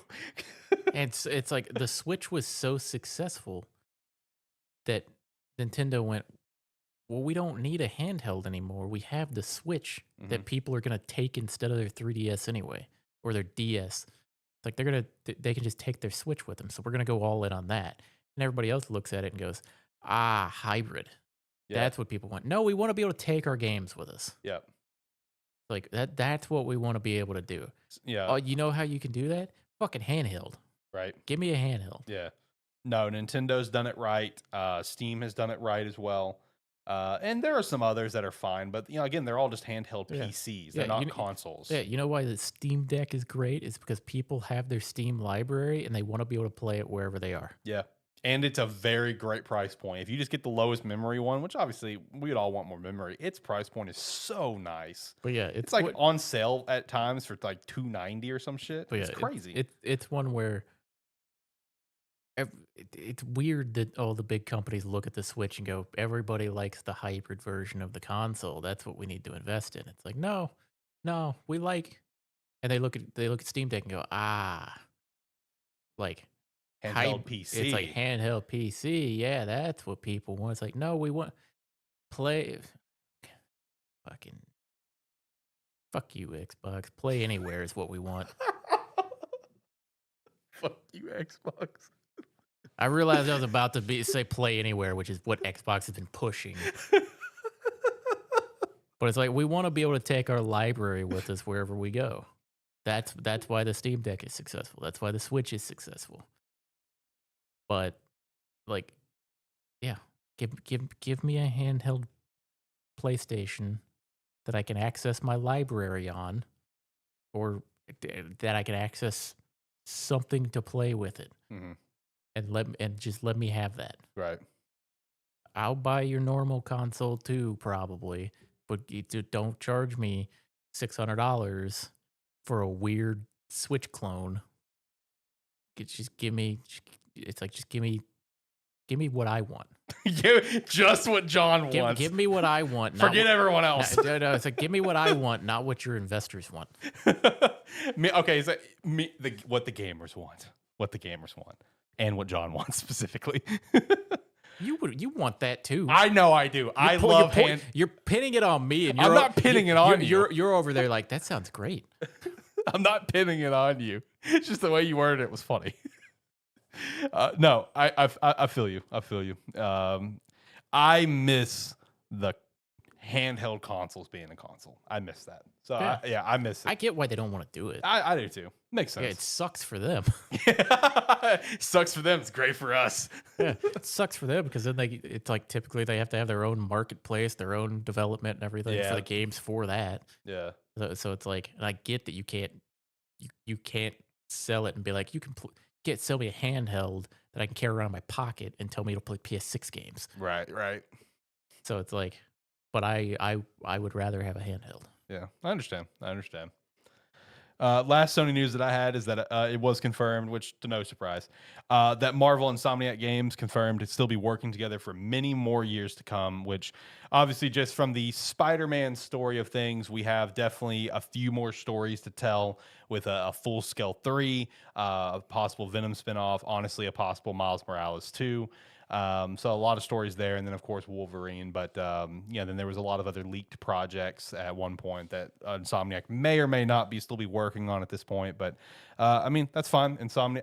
I do kind of hate that Insomniac has just become a Marvel studio, because Insomniac is such a great studio that can do so much more. But the Marvel games they do absolutely cook. I mean, they're like the greatest Marvel games that's ever come out, arguably. It's less. I mean, yeah, it's just one where they made one good Marvel game, Mhm. and then like Marvel was like, okay, we'll do that again, or they're like, do that again, do another Spider-Man, and now it's just this is what you do. But the thing is, it's like it makes sense for Insomniac to do the games. Yeah, it'd be cool to see them do something else. Yeah. I understand that, but at the same time, Insomniac's games that they make, or I mean, they have a style of game that they make. Yeah. They have a style of game that they make, and a lot of the Marvel characters just fit in that style of game. That's fair. It's like they have their signature style that they work on, and if they can keep making the games for Marvel and be like, yeah, we'll take that project on, we'll take that money. Oh yeah, no, they getting big bucks. So There's it's no like- doubt about that. It's like it just happens to be that a lot of the Marvel characters fit the style of game that Insomniac likes to make. True. Next thing I had was just wanting to shout out, Adhoc Studios' huge debut, which of course is the developers of Dispatch. Dispatch has now sold over 1 million copies in less than 2 weeks. And just kind of a reminder on the story with how the studio came to be, where it's just a mix of former Telltale devs, some other devs from other studios and stuff that essentially, they were, the devs working on Wolf Among Us 2. And as we quoted, I think maybe a few weeks ago, when it kind of came out that they had an interview, it's just like, well, we couldn't wait around any longer for Wolf Among Us 2. We had to go do something. So, with Adhoc, they basically kind of took a gamble on themselves, formed their studio, and had this thunderous debut of Dispatch. They are still slated and officially credited to be working on Wolf Among Us 2 whenever the hell that's going to happen. And they are working on an entirely new game with Critical Role. Critical Role, of course, has been part of Dispatch, but they are working on a whole new game with them as well. Currently called, where was it? Project Zandria, whatever that is. I don't know. But no, I mean, it's commercial and critical success. It was originally supposed to be the TV show, is the original plan, and then it transitioned to a game, and a show's still supposed to happen, I think. But no, just a huge shout out to them, man. I'm really excited to see the. I was trying to figure out what the fuck you were trying to say. Project Exandria. Oh, Exandria. Exandria is the world in which Critical Role's first 3 campaigns of D&D take place. Oh, okay. Well, see, I'm not a D&D guy, so I Yeah. don't know. Critical Role, their first 3 seasons all take place in the world of Exandria. Oh, okay. So I didn't know that. I'm not a D&D guy, so yeah. Hey, shout out to Adhoc though, being involved with that project, and whatever Critical Role was involved with Dispatch as well. So, shout out. A lot of, I mean, they're several of the members of Critical Role are major voice actors in the game. Yeah, yeah, yeah. Big facts. Next thing I had is I wanted to shout out Elestral Awakens, which is the monster catching game made by Pokemon YouTuber A-Drive. This is one that I'm backed on. I've also backed on other Kickstarters that he's done in the past for Elestrals. I wanted to shout out the final numbers that it has raised over $1.4 million on Kickstarter with over 11,000, almost 12,000 backers. Which is insane. I think it set like a record. It's the highest Kickstarter game of 2025, and it was also set like other records of like the highest in like certain types of categories for the game. But everything that got unlocked through the Kickstarter is 65 additional Elestrals added to the game. Switch 1 and 2 versions alongside Steam, which was already planned. Permadeath mode, randomizer mode, speedrun mode, level cap, bond limit, and stellar mode, which is going to be stellar is essentially like the shiny Pokemon of Elestrals. And this was not earned via Kickstarter, but they went ahead. A-Drive went ahead and added the Clash Tower, which was a stretch goal out of basically his own pocket. Which, as someone that backed Elestral's card game with the first Kickstarter, doesn't surprise me because the first Kickstarter, if I remember right, I think it had like a $1 goal, and the first donator was A-Drive with like $20,000 to $50,000, because basically the way he put it is like, hey, this project's happening no matter what. Like, and I'm putting my money up front to prove that. It's just we need more to help with all the production of it, because obviously I imagine making a card game is very expensive. So I mean, him just going in and saying, you know what, I'll pay for it. Add it in. We got close enough. Add it in. Respect.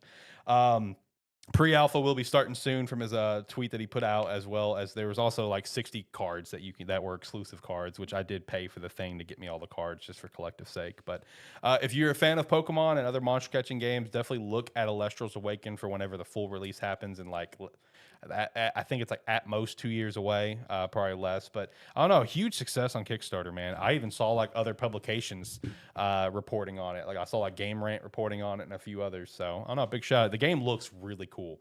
I saw this week, obviously we've seen plenty of trailers, but this week A-Drive was streaming Elestrals Awaken, the pre-alpha, doing like some stellar hunts and stuff, and doing like stellar hunts versus Shady. And on the game actually does look really cool. Like I love the art style of it. Like that, the pixel art style they have looks really clean, and then the everything else being like that more 2.5D, like HD, whatever, the background stuff all looks very clean. So really excited for the full release of this game when the time comes. Next thing, Nintendo Switch sales and news. It was time to drop some sales numbers. There's that time again. So console sales, Switch at 154 million, Switch 2 at 10 million at the moment. So this is your one time to say that the Wii U has outsold the Switch 2.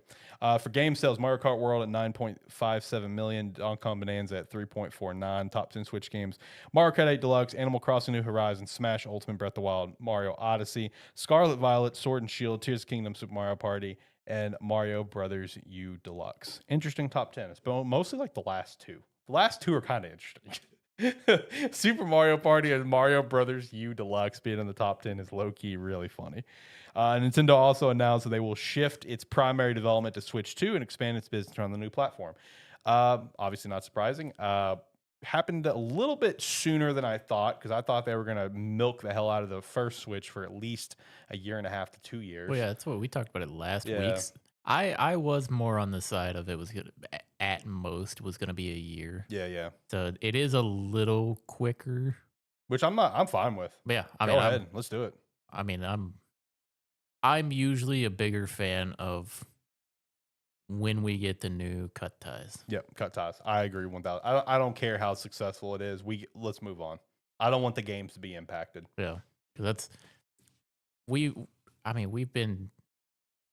dealt with it the entire generation for Xbox and PlayStation. Yep.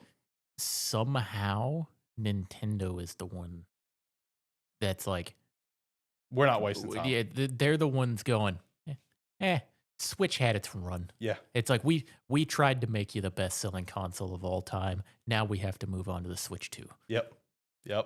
No, because I feel like this is a fairly normal transition phase compared to like years past. Because obviously, as you just mentioned, this generation, we definitely did not have a normal transition phase with the Xbox One. Xbox One was pretty hard cut off, but PlayStation 4, Lord have mercy. Lord have mercy. So no, this one was pretty quick, and I'm all the way here for it. I don't want to see another cross-gen game. And for like from big Nintendo games, you know what I mean? Like one of your smaller scale Nintendo games, I don't give a shit. But like obviously next Pokemon we know is Switch 2, It's next like Zelda, whatever, you're- Mario, I don't want to see it. Your show openers and your show enders should not be cross. When you have your montage segment Yep. during your showcase, for the most part, those would be fine. Yep.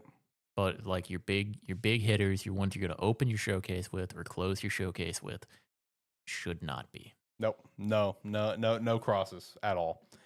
There are certain titles that I'm cool with it, but for all your big hitters every year, hell no. They better be Switch 2 only this point forward.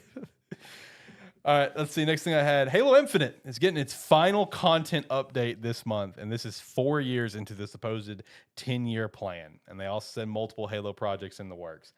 The feeling around Halo is still at such an all-time low where it's just like I'm surprised they made it 4 years. Right, and it's just I'd like, have cut ties 2 years ago. Whatever, man. Like 10-year plan, my ass. You didn't even make it halfway. It sucks because as you and I talked about when the game came out, they nailed the gameplay. The gameplay was so damn fun. Still is. Well, but it was just content when it came out. Well, it's not even about the content. It's the fact that it's a game that is primarily marketed as a multiplayer TDM game. Mm-hmm. In my opinion, granted, we have a massive games out right now showing me that I'm wrong on this fact. But I will also pitch my argument after I make my statement. I don't think TDM sells. Mm-hmm. Like just matchmaking TDM games. I feel like the nobody cares. Nobody cares about that anymore. You got to have there's got to be something else there. Because the big game out right now, Battlefield. Difference in Battlefield is it is a massive game that has there's like 4 different games going on in a game of Battlefield. True. So it's like there's so much happening that everybody who's playing it is playing a different game. If you're playing a game of Halo, you're in there with 8 other people playing a match TDM or capture the flag or something like that. It is what it is. It's not you can't plan a 10-year development or like 10-year plan on your traditional like Halo game modes. Mm-hmm. Like people don't necessarily want to stick around for that anymore. People do. It's like people play the Master Chief Collection, but a lot of that, yeah, they're great games, but as we've seen, it's like nostalgia is a powerful thing. Yeah. So it's like, and it almost feels like Halo is banking on that, especially with a Halo Combat campaign evolved or whatever. Campaign evolved. It's like they're banking heavy on they're nostalgia. constantly trying to resell nostalgia because it feels like they don't know.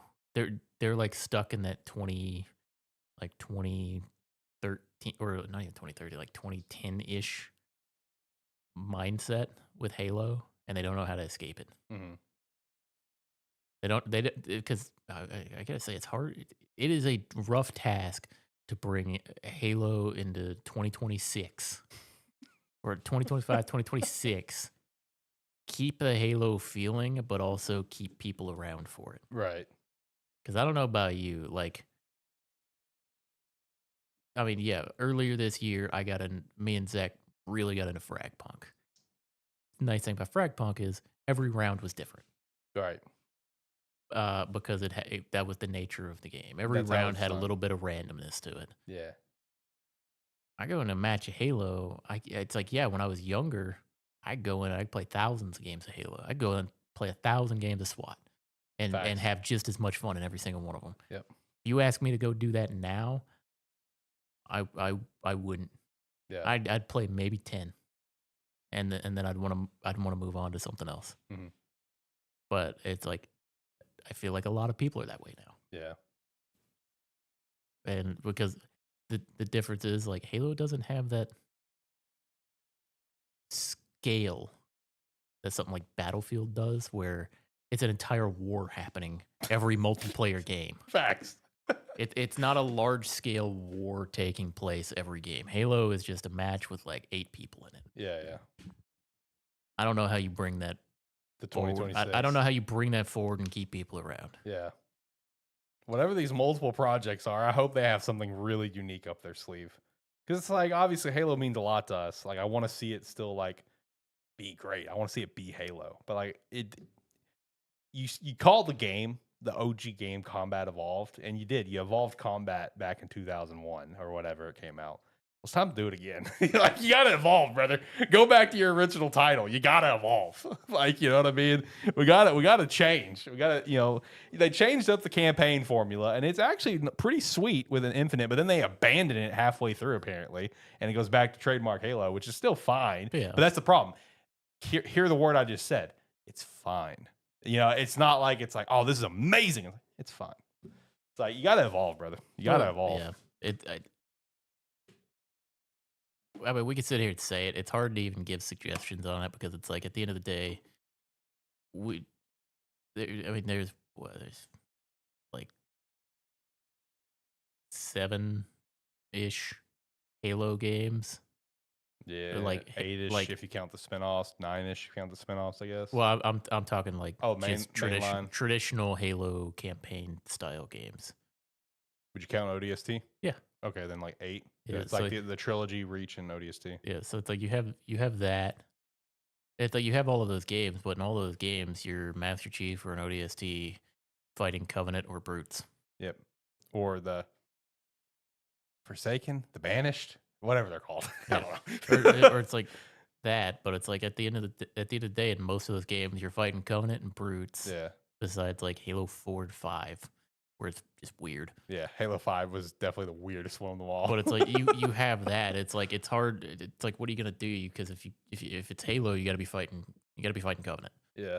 Or it doesn't or it doesn't feel the same. But how do you fight the same enemies 25 years later? Yeah. I don't know how to do it. Yeah, and like, I don't know how to tell you to do it better. I'm just saying. Like the new forces they've introduced with like 4 to 5 and even 6. It's like they haven't hit. Like it hasn't like the new stuff hasn't hit, so they just have to keep going back to the old. I don't know. Just bring back the flood. Figure it out somehow. Bring back the flood. It's one where it's like I don't know how to tell you how to make it. I can't give you direction with it. Right. But it's one where you gotta do something different. Yeah, you gotta combat evolve. Campaign evolve. Gotta evolve, brother. Next thing I had, I'll be able to speed run some of these here. Marvel 1943 Rise of Hydra has also been delayed beyond early 2026. Sonic Racing Cross Worlds and Switch 2 Edition is launching on December 4th. The physical release is still set for early 2026.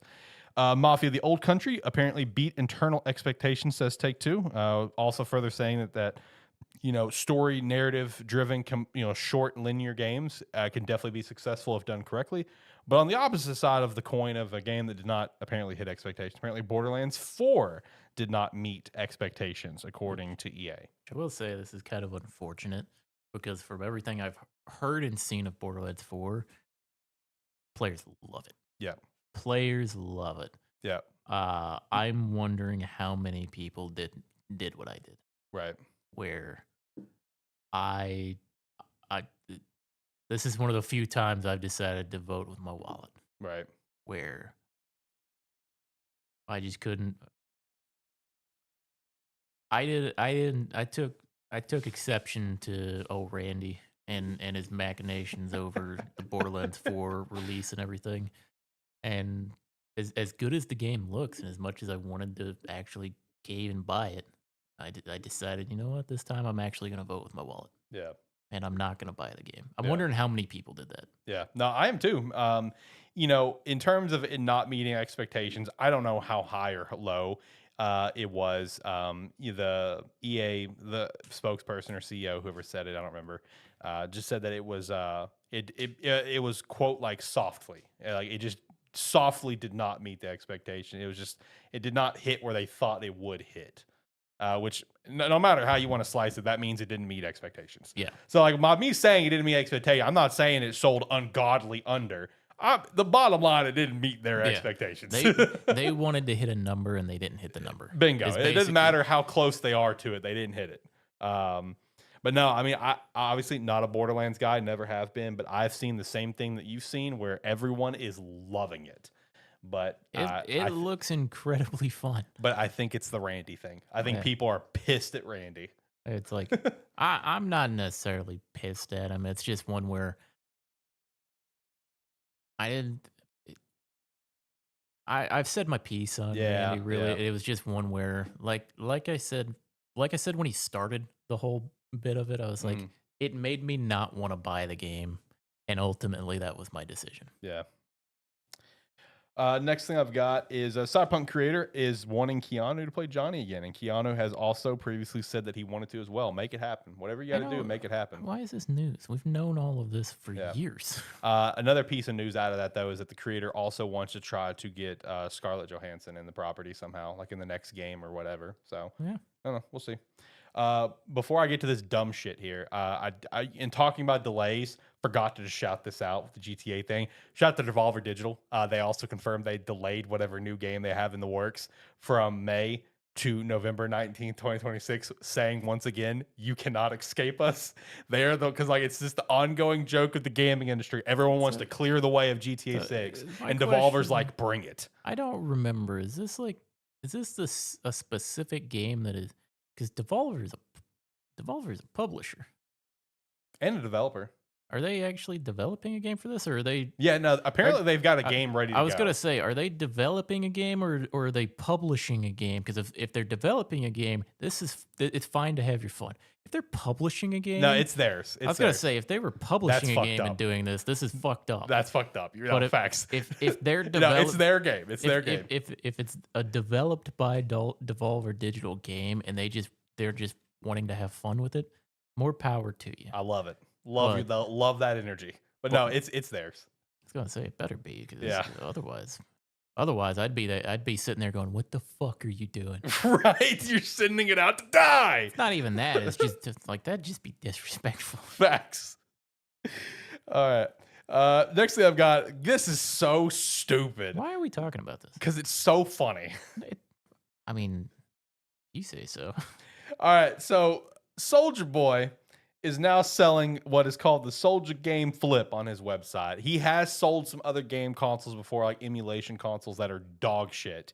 But the device that he is selling and branding as his own is literally the brand new Retroid Pocket Flip / Pocket 4, which if you haven't checked that out, it's essentially a emulation device. It looks like a DS. It looks insanely sick.